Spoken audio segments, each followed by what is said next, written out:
At 11:51 p.m., my older brother Derek texted, "We have agreed. You are no longer part of the family." Seconds later, his wife Vanessa hearted it. I did not cry or ask why. I locked my screen, grabbed my keys, and drove. I navigated an icy 80-mile midnight drive through a blinding winter mountain flood to rescue my 68-year-old mother, dumped outside a condemned motel. Drop a comment and let me know where you are listening from and what time it is right now. I would love to know who is part of our community. Freezing mountain rain hammered my windshield as my tires slipped on the slick, winding asphalt. The wipers slashed back and forth in a frantic rhythm, but they could not clear the heavy, suffocating realization settling deep in my chest. I had let pure convenience disguise itself as trust. For 11 months, ever since Mom underwent her total knee replacement surgery, Derek and Vanessa had occupied her sprawling estate. It was originally supposed to be a strictly temporary arrangement, a brief 6-week recovery period where they would help out around the house. Instead, that 6 weeks quietly and methodically stretched into nearly a year of manufactured isolation. I lived 80 miles away, completely buried in my daily workflow as a digital content creator. I was essentially the silent investor in our family dynamic, footing the bill of emotional distance while willingly accepting Derek's constant, reassuring text updates. He always sent the exact same line, saying he had got it handled. What people rarely understand about coercive control is that it almost never announces itself with violence or shouting. It creeps in quietly, wearing the comforting mask of routine family helpfulness. Derek deliberately weaponized the normal expectations of caregiving. He isolated our mother piece by piece, intercepting her mail, rerouting her phone calls, and aggressively managing her schedule until she was entirely dependent on him and his wife. This is the ultimate trap of normalized cruelty. Abusers use polite text messages, cheerful emojis, and faux caregiving updates to slowly build an inescapable prison around their victim, ensuring outsiders like me see nothing but a devoted, hardworking son. And I had been the perfectly compliant survivor in this toxic arrangement. As the dutiful daughter living out of town, I wore a heavy, invisible chain. I was internally paralyzed by the fear of disrupting the fragile, paper-thin illusion of our family peace. I feared being labeled the difficult sibling more than I feared the quiet, insidious mistreatment happening right under my nose. So, I willfully looked the other way. When quarterly bank statements arrived, I only gave them a passing glance. When the digital bank alerts suddenly switched from email to paper statements mailed directly to the estate, I accepted Derek's casual, dismissive excuse about a routine bank system update. I did not push back. I did not demand hard proof. I prioritized my own busy schedule, inadvertently handing the abusers the exact bricks they needed to build their walls. I rubbed my aching eyes, trying to summon some kind of emotional regret for my past inaction, but there was only a clinical, icy clarity. The anger burning inside me was not loud or chaotic. It was highly methodical. The hollow warmth of our family had been nothing but a business transaction, a subscription service where I paid with my convenient absence while they systematically dismantled my mother's life. I was no longer the sister afraid of making waves. As the winter storm raged outside, the dutiful child inside me died, permanently replaced by a cold, analytical auditor. I kept my foot pressed on the gas pedal, driving deeper into the treacherous night, ready to finally examine the ledger they had been hiding. I pulled into a deserted gas station, illuminated only by flickering neon emergency lights. State troopers were actively redirecting traffic around the flooded Mountain Creek roads, their sirens cutting sharply through the howling wind. I put my car in park and dialed Derek's number. He answered almost immediately. He did not sound like a man whose elderly mother was missing in a deadly winter storm. Instead, he performed a highly theatrical display of calm, patronizing patience. He told me not to panic, his voice dripping with practiced condescension. He claimed Mom got confused and wandered off into the storm, and that he and Vanessa were looking everywhere for her. Through the phone speaker, I distinctly heard the hollow, relaxed clink of ice cubes against a glass. He was not out searching the freezing mountain roads. He was sitting comfortably in her living room, drinking liquor. I did not scream. I did not demand the truth or beg for an explanation. I simply disconnected the call. Family affection was dead. This was now a strict financial audit. I opened Mom's banking app on my phone, my fingers completely steady. Her primary savings account, which had carefully held $500,000 for her retirement, now displayed a chilling, gutted balance of exactly $1,845. I stared at the sterile numbers as the harsh neon station lights illuminated the digital theft. By hijacking Mom's physical phone to intercept the bank's two-factor authentication codes, Derek had successfully bypassed every security measure. 3 massive wire transfers had already been completed. All of them were routed directly to a suspicious entity called VDL Home Solutions. A 4th wire transfer, a pending transaction for $125,000, was scheduled to clear at the dawn batch release. Bypassing any urge for an emotional confrontation, I shifted entirely into strategic execution. I took precise, high-resolution screenshots of every single transaction. I dialed the bank's 24-hour fraud desk, speaking in a measured, corporate tone to formally flag the account for severe elder financial exploitation. They could only timestamp the report until regular business hours, but it placed a temporary digital barrier between Derek and that final wire. Navigating the incredibly treacherous mountain detours, I carefully steered around stalled vehicles and rising Brown Creek water. The digital clock on my dashboard mocked me as I drove relentlessly through the remainder of the freezing night. At exactly 3:31 a.m., I finally reached the abandoned Whispering Pines Motor Court. The motel was entirely boarded up, condemned due to the severe weather damage. I parked my car sideways near the darkened main office and ran through the freezing downpour. There, wedged tightly beneath a dark, broken awning, pressed between a dead ice machine and a thick sheet of plywood, I found her. My mother was soaked to the bone, shivering uncontrollably in the freezing wind. She was clutching a single crumpled plastic grocery bag to her chest. It contained her entire reduced life. When she looked up and saw me, her immediate, heartbreaking reflex was to quietly apologize for causing me trouble. Derek had conditioned her to view her own basic survival as an inconvenience. I wrapped her freezing body in a heavy wool blanket from my trunk. I did not shed a single tear. I simply guided her into the passenger seat and turned the heater on maximum. The time for family loyalty had officially expired. It was time to permanently close their accounts. The bright, sterile lights of the emergency hospital room offered a warm, secure sanctuary from the violently freezing storm outside. Paramedics moved efficiently around the treatment bed, wrapping my mother in heated thermal blankets to treat her for mild hypothermia.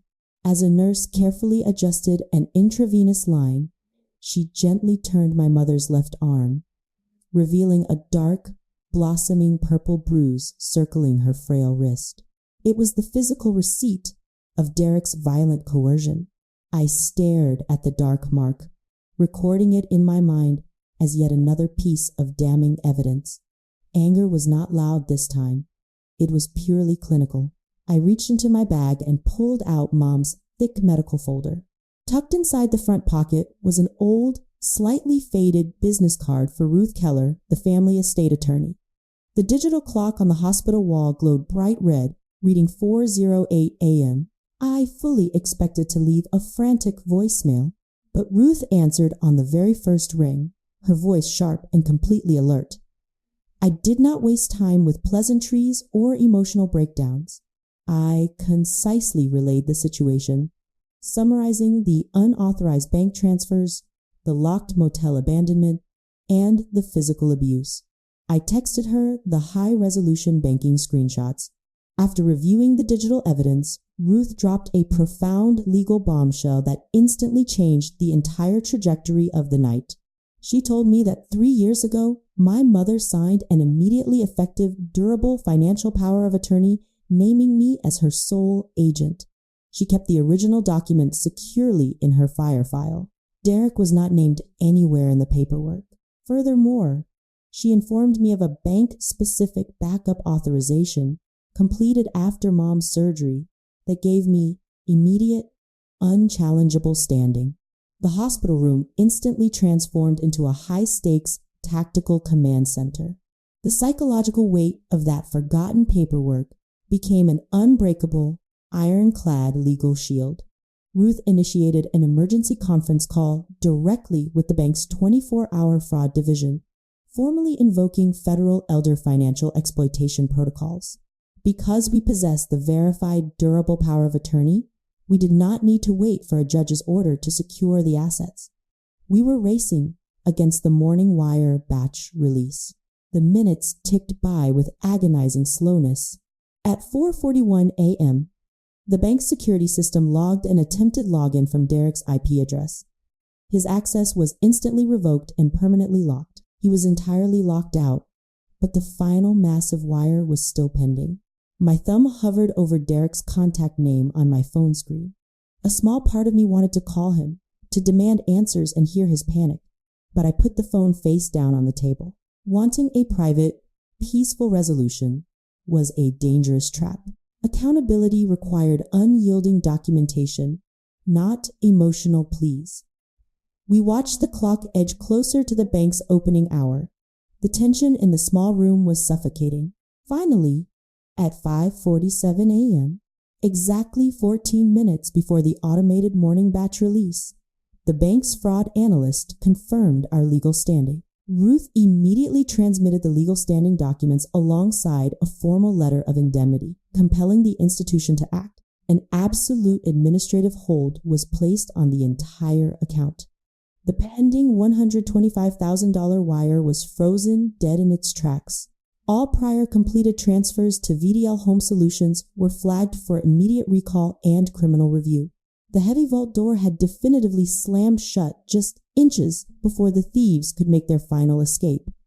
The financial hemorrhaging was officially stopped. Now it was time to execute the arrest.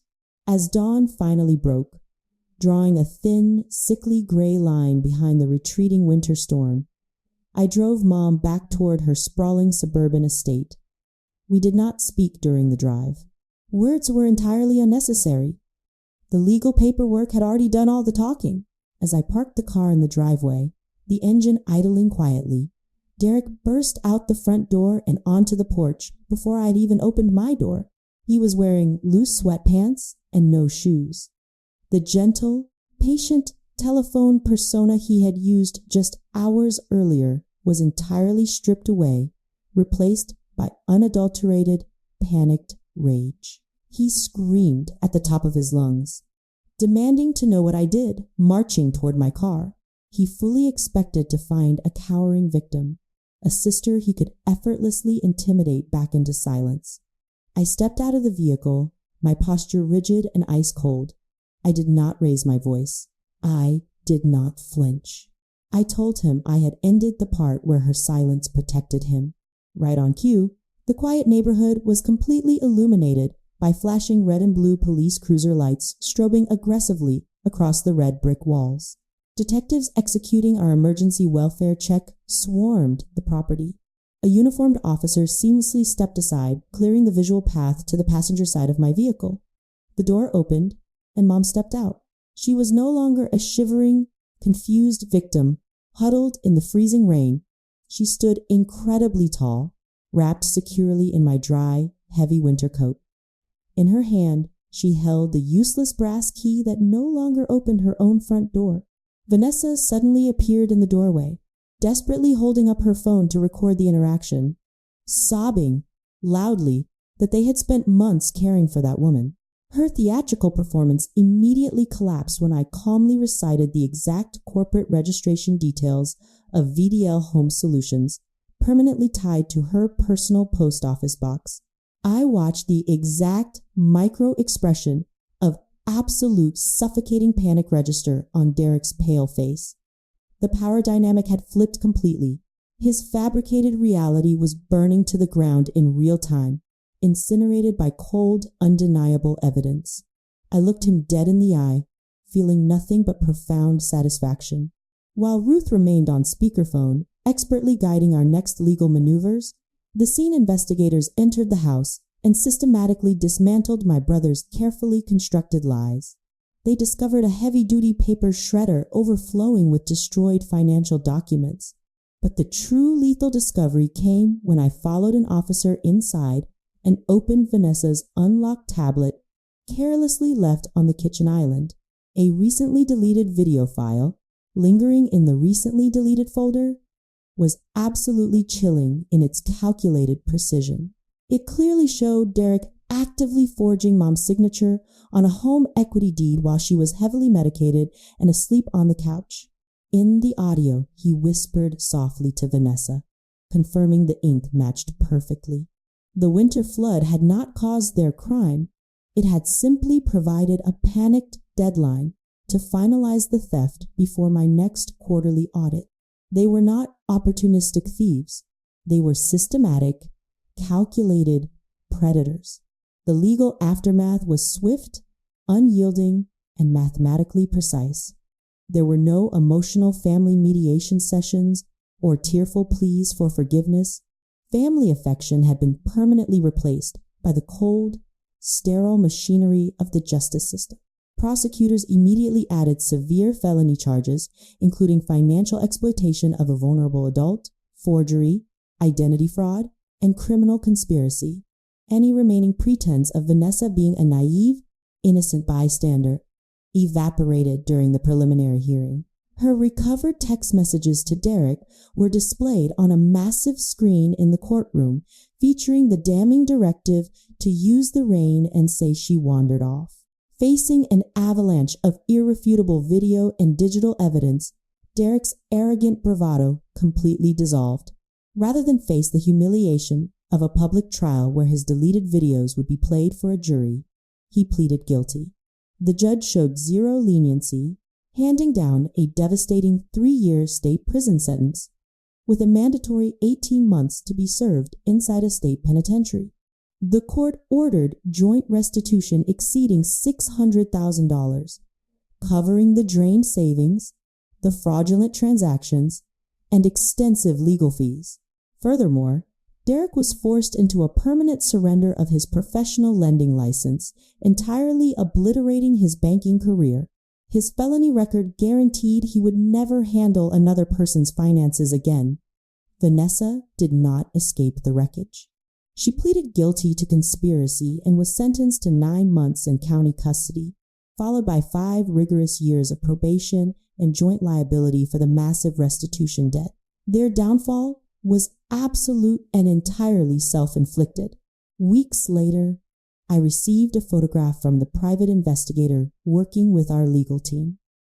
It clearly showed their shiny, luxury SUV being aggressively repossessed from the curb. They had been reduced to renting a tiny, dilapidated upstairs room above a discount auto parts store. The image perfectly symbolized their entire parasitic lifestyle collapsing into a single, pathetic curbside snapshot. They had tried to steal a massive estate, and now they had absolutely nothing. Meanwhile, we methodically rebuilt the foundation of my mother's life. Precision made the recovery far more devastating to the thieves than any emotional exaggeration ever could. Mom's multi-million-dollar estate was fully restored and legally fortified. We established a new, highly secure financial framework under the watchful eye of a professional co-trustee. This arrangement ensured her absolute financial safety without stripping away her personal autonomy. The money that had been frozen by the Dawn administrative hold was safely returned. The civil judgments placed inescapable liens against any future assets Derek or Vanessa might ever try to build. The debt would ruthlessly meet them again at every raise, every tax refund, and every financial milestone for the rest of their lives. That was the true nature of the consequence. They had treated my mother's life savings as their personal checking account, assuming family loyalty would shield them from the law. They were profoundly mistaken. I did not attend their sentencing hearings to gloat. I did not need to see them in handcuffs to feel vindicated. The balance sheet had been perfectly reconciled.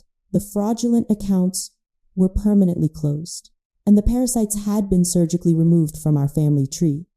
Justice was not a passionate, fiery explosion.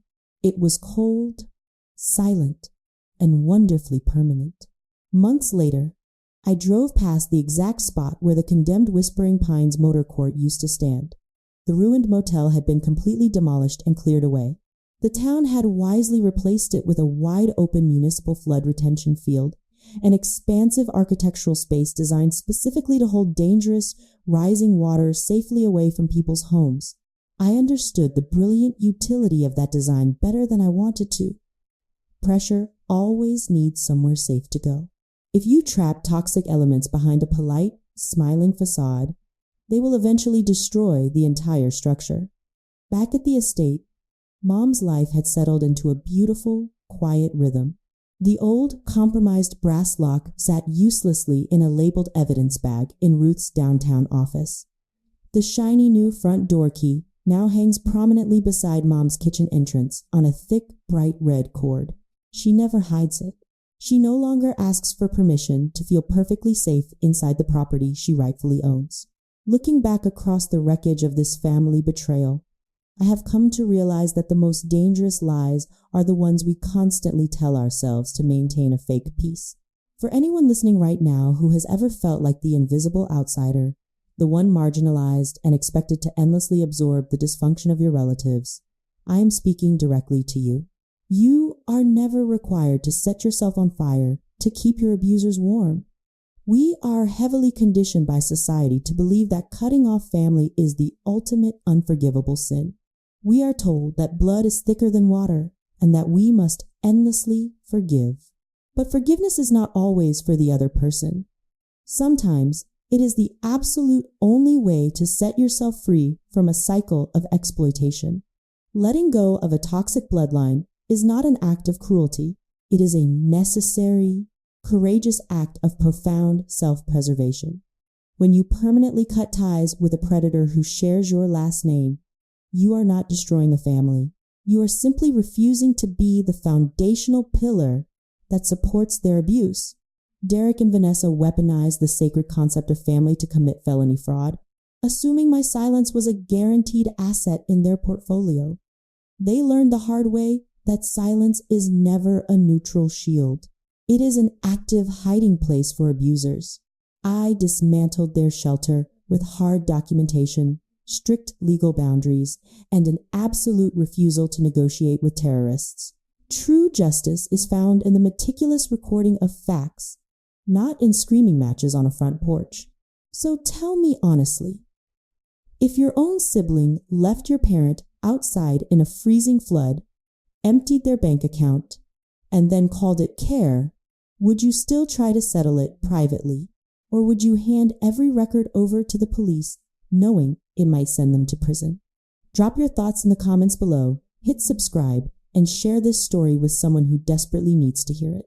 Remember, a chance without accountability is just another invitation for the exact same wound to be opened again.